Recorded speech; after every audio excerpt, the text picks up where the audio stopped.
From your union leadership at Kalitta Air, welcome aboard. Perhaps you're just starting training, waiting for OE, or perhaps you've even been flying the line here for years. In any case, this video has been put together by union leadership to get you quickly up to speed or help remind you of the things your fellow crew members are expecting of you while working with them on the flight deck. It's called flight deck etiquette.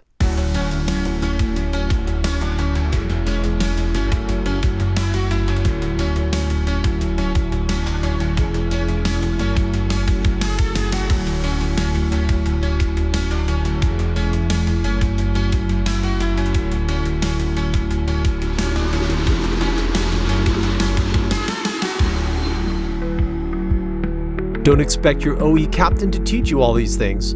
They've already got their hands full teaching you everything the FAA expects them to in the limited amount of time they've got with you. Over the course of a year, union leadership polled almost 100 captains and multiple check airmen. We wanted to know what they expect from responsible team members working with them in close quarters on our flight decks. These various elements were then compiled and then reviewed by a panel of union committee chairmen and the MEC. What's shown here is a solid accord of what the pilot group expects from their fellow colleagues. Not everything we'll cover in this video has the same level of importance. That's why I've organized each discipline into a symbolic hierarchy: high, medium, and low. Look for the red, yellow, and green stars in the bottom left corner of each discipline as we cover it. Prioritizing by fleet size, we're going over the 747 first. Aware that the 777 fleet is growing, an addendum video will be released in short order. Volunteers for completing a list of do's and don'ts and taking short video captures are welcome. Please contact union leaders. In the meantime, many of these common sense disciplines can be applied to the 777 as well. We've got lots of ground to cover, so let's get started.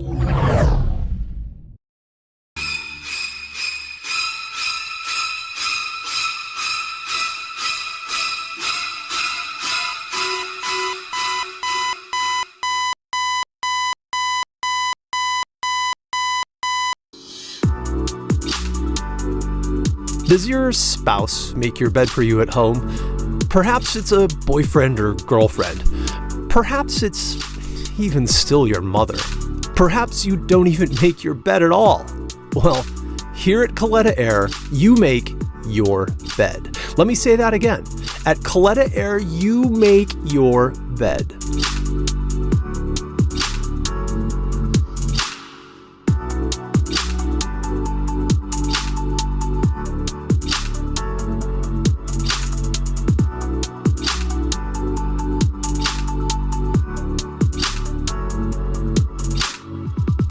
If you're flying with 4 flight crew, as we do so often, given there's not much to do for pre-flight for IRP number 2, it's their job to check the bedding once they come aboard the ship.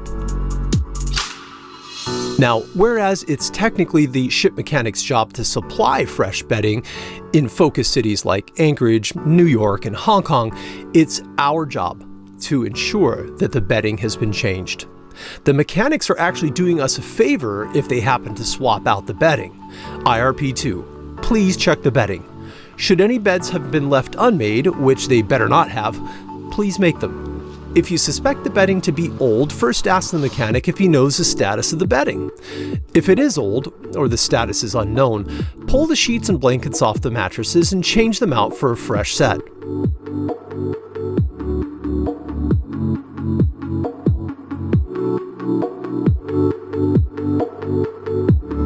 If there are trashed blankets, please fold them into squares and place them at the foot of the beds. Unfortunately, sometimes a pilot who's not in the know may put used bedding back in the colored bags. If you're not sure the bedding in the bag is clean or dirty, just call ops to bring a fresh bag. Yeah, hey, I was wondering if you might be able to bring some bedding up to us. Ship 706 there at P3. Yeah, I can't tell if it's dirty or not. All right, thanks. Bye.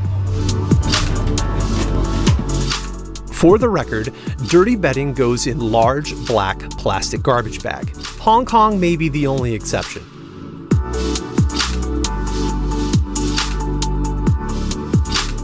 Once packed up, please take the used bedding down to the main deck and leave it at the top of the stairs. Ops will take it with them when they leave. Oh yeah, and don't forget to turn off the bunk heaters when vacating the bunks on the BCF. While in flight, please be conscious of the noise you're making near the mechanic and loadmaster bunks on the Boeing conversion freighters. Be respectful. Don't trudge past their bunks. Tread lightly as you walk past them.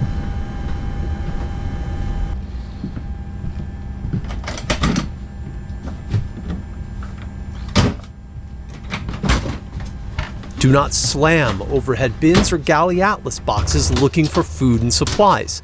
Flight time is night time for them. They've been busy working hard the whole time the plane has been on the ground, and as we all know, sleep is golden.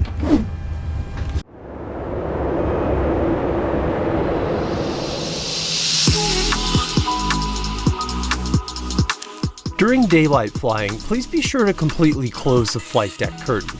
If left open, even just a crack is like the spotlight of God coming in and lighting up the entire upper deck.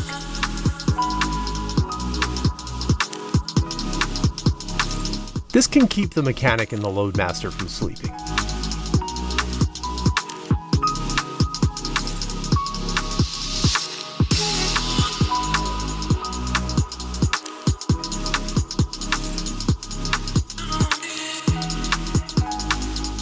Speaking of which, the mechanics are not our butlers. Tidy up the bathroom when you're done. If you use up paper towels or toilet paper, it's your job to restock it. If they're awake, you can just ask the mechanic where they stock the resupply. If they're away or asleep, on the freighters, resupply is most often found in the cabinet in front of seat 1D, or in the bunks between the captain's and first officer's beds.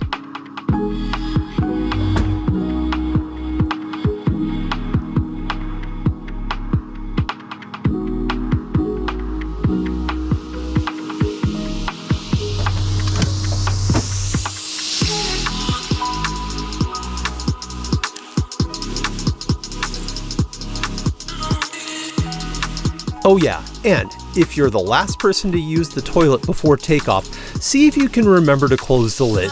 This keeps items on the vanity top from being launched into the toilet and down into the cess tank during takeoff.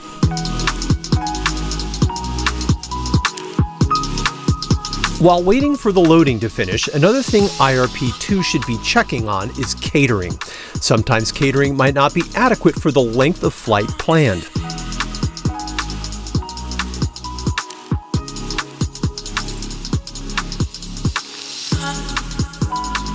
Please make sure a fair assortment of beverages is on board.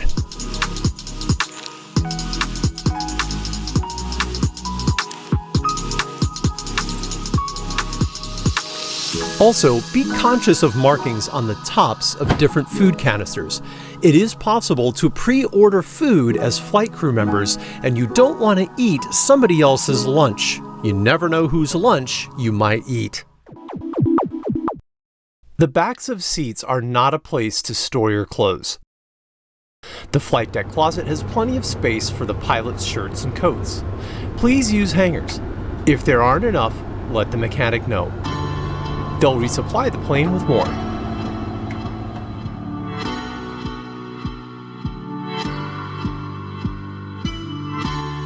If you're temporarily using a passenger seat on the upper deck, remember to bring the seat back to the upright position, especially on the freighter. There's a whole other row behind you, and leaving it down either locks occupants in or eliminates the back row from even being used. Most mechanics agree, if you open oven right after the heating coil stops, the repeated shocking of the material it's made of will lead to premature aging. A good rule of thumb is to wait at least 30 seconds or so before opening the door. You'll probably still have cutlery and napkins to put together in the meantime anyway.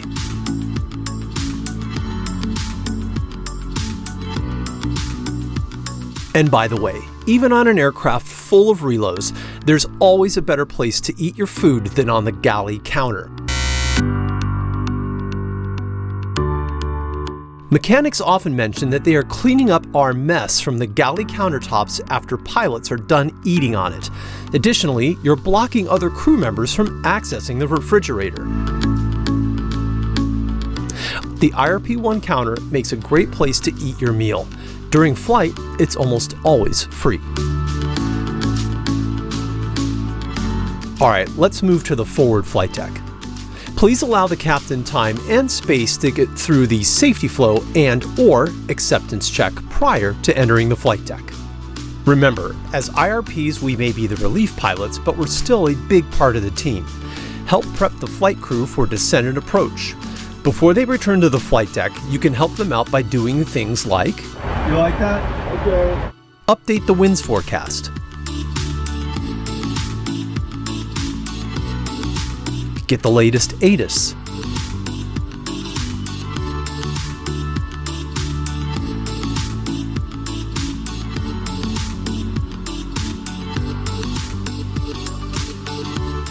Load, but don't send, the landing data page with the runways mentioned on the ATIS and the last fuel score landing fuel calculation.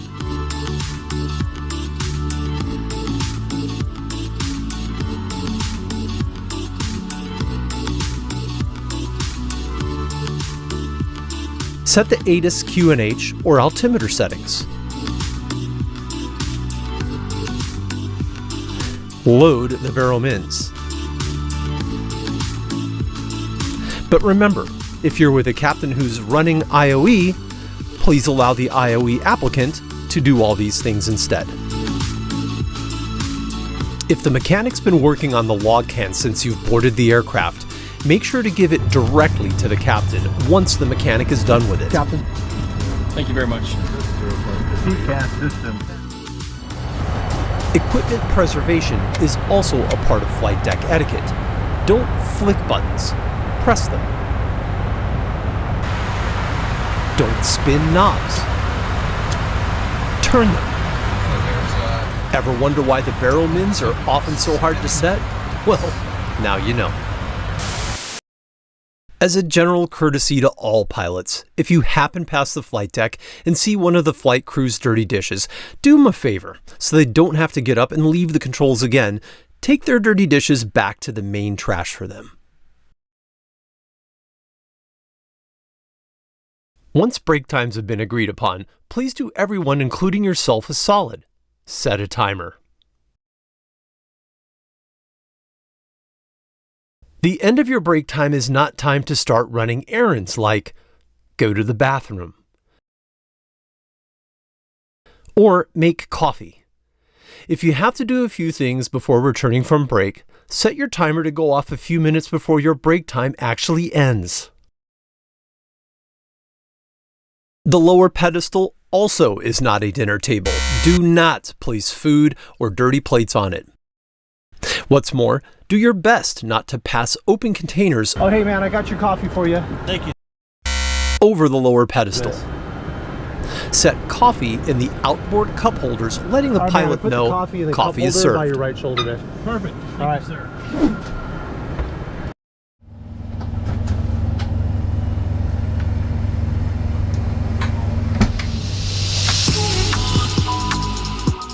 The ladies are flying now more than ever before. Be a gentleman by sparing them any surprises. You can change in the bathroom, or if it's occupied or you just find it too cramped to change there, be courteous and announce that you'll be in the back changing. Hey guys, I'm going to be in the back changing, right?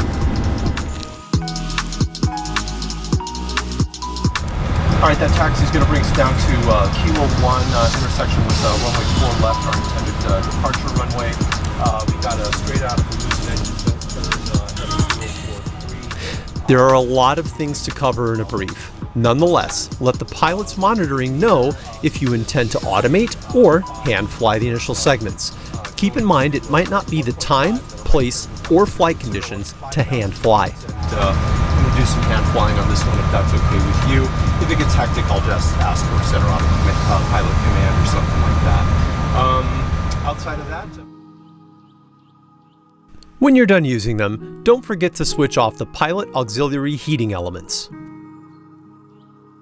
On the outboard side of each flight deck seat, there's a pocket you should be stowing the heavy seatbelt buckle in when vacating the seat or switching out with relief pilots.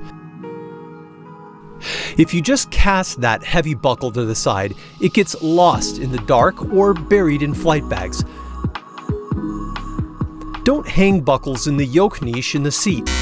Anyone taking the seat has to move it before sitting down, and their hands could be full of flight gear.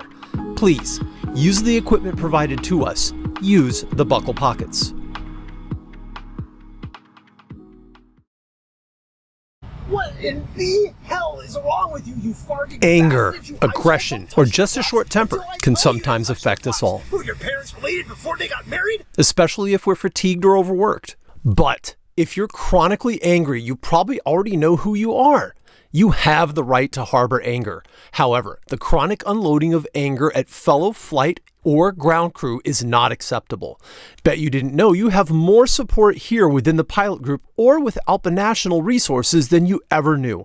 Start by reaching out to the Pilot Peer Support Committee. Link in the description. The person picking up the phone is one of the coolest pilots here. Trust me on this.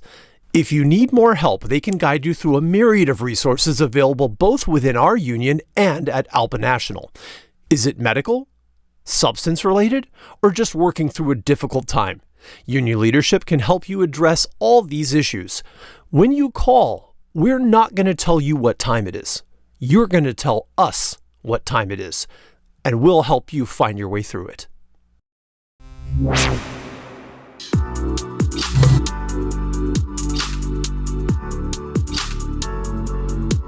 For many pilots, coffee can be just as essential for a flight as hydraulic fluid.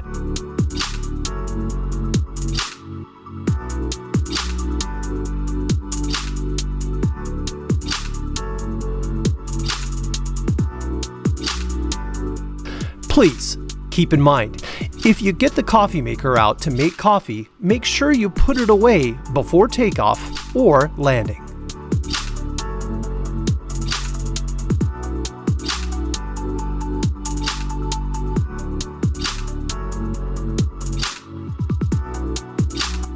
At the end of the day, if you're parking in summer conditions, the tropics, or desert destinations, even if you see the receiving crew waiting for you on the apron, please, for the love of God, put up the sun visors provided in every aircraft. Naturally, we know this keeps gobs of heat off the flight deck. All right, last call for garbage. It's the IRP's job to take the flight deck garbage off the flight deck. Please give a heads up to the pilots in the front seats that it's going out. IRP 1. If you find yourself out on the ramp after wrapping up paperwork, please pitch in. Throw on a vest and grab a flashlight. Help out with the post-flight inspection. It gets all of us to the hotel much faster. Whew! Did I get it all? Well, for now at least, we're calling it a wrap. We hope this quickly gets you up to speed with, or reminds you of, much of the tribal knowledge involved in being a great crew member on the 747. Essentially, we're all sharing a small apartment in the sky. So let's not forget to be good roommates and extend professional courtesies to one another, even if you're a senior captain. Union leadership hopes you're enjoying and utilizing this Kalitta Air Pilots YouTube channel, where you can find tutorials on Rainmaker, bidding basics, vacation bidding, and contract clarification. If so, subscribe and hit that notification bell. Until next time, we'll see you on the line.